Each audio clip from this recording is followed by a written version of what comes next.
I'm back. Are you ready? We are going to use our favorite techniques today to create a background, okay? So my first technique is crayon resist. So I want you to refer to your order of operations when planning, okay?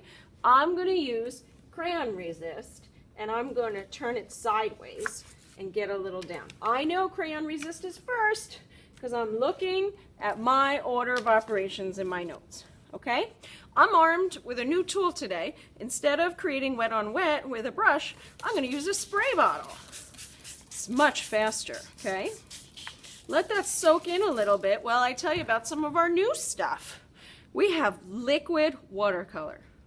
This is so intense and so fun, and you can see at the counter there's so many different colors, like tertiary colors, and we have some fluorescents and metallics, neutrals. It's so much fun, okay? How you're going to use that is you just open it up and you just dab it on, okay? So those are our two new things, all right?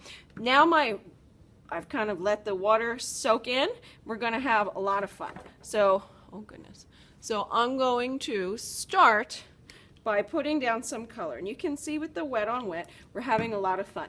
Now, guys, this is just a background, right? We don't want to have any symbols, nothing recognizable. We just want to keep it abstract, okay? It doesn't have to be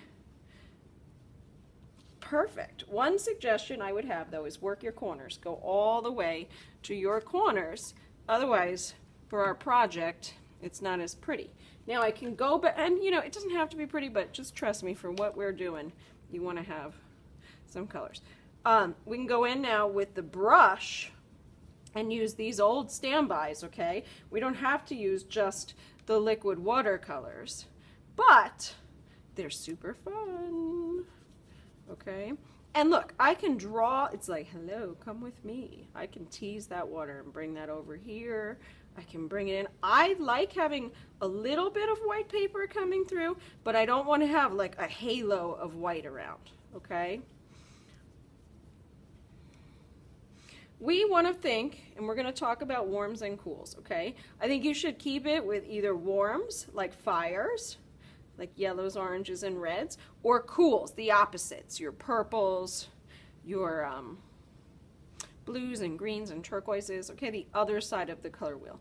I will explain why later on, but I will tell you that we're going to be working with the opposite of what you're working with some oil pastel into our drawing later on, okay? So I really think you should keep it warms, cools, or neutrals, all right? Now, I'm going to add some salt. If you don't know what's going on with your color scheme, talk to me and we can kind of plan, okay? Now, I got some salt. You know I love the texture that the alcohol gives me, so I'm going to do some of that. Look, it's going everywhere. Who cares? It's fun. All right.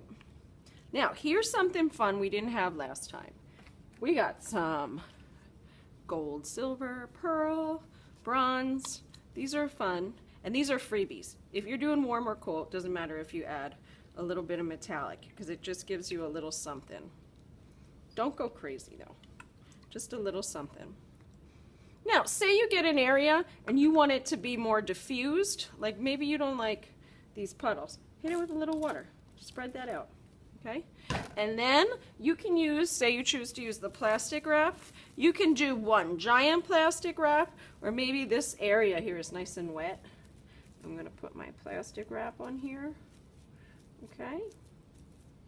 Now I forgot to tell you, I had a blonde moment, forgot to tell you to put your name on the back of this. So hopefully you did. If you did not, we're going to put this on newspaper. So put your name on the newspaper, and then I'm going to help you load this into the drying rack so that we don't drip on the people below. So if you forgot to put your name on it, when you grab the pack of newspaper, put your name like that. Again, our objective is to combine our favorite watercolor techniques, not all, just our favorites, into an abstract background with no visible symbols, keeping it warm or cool or neutral, we can discuss. And then next class, we'll draw on top of this after we practice our contours, okay? So now what I want you to do is carefully go get those stacks, those pads of newspaper, put the newspaper here and load that on, and then bring that over to the drying rack, okay? This will drip all over the floor. This will drip on your clothes. Don't be that guy, okay? I need you to be responsible. Then you're gonna take a sponge, clean up your area, and put everything back where it belongs on the tray or back at the counter, okay? I want you to have fun though. If you screw this up, it doesn't matter. I'll give you another paper, but I want you to take risks, okay? Because you learn more when you're taking risks. Okay, good luck.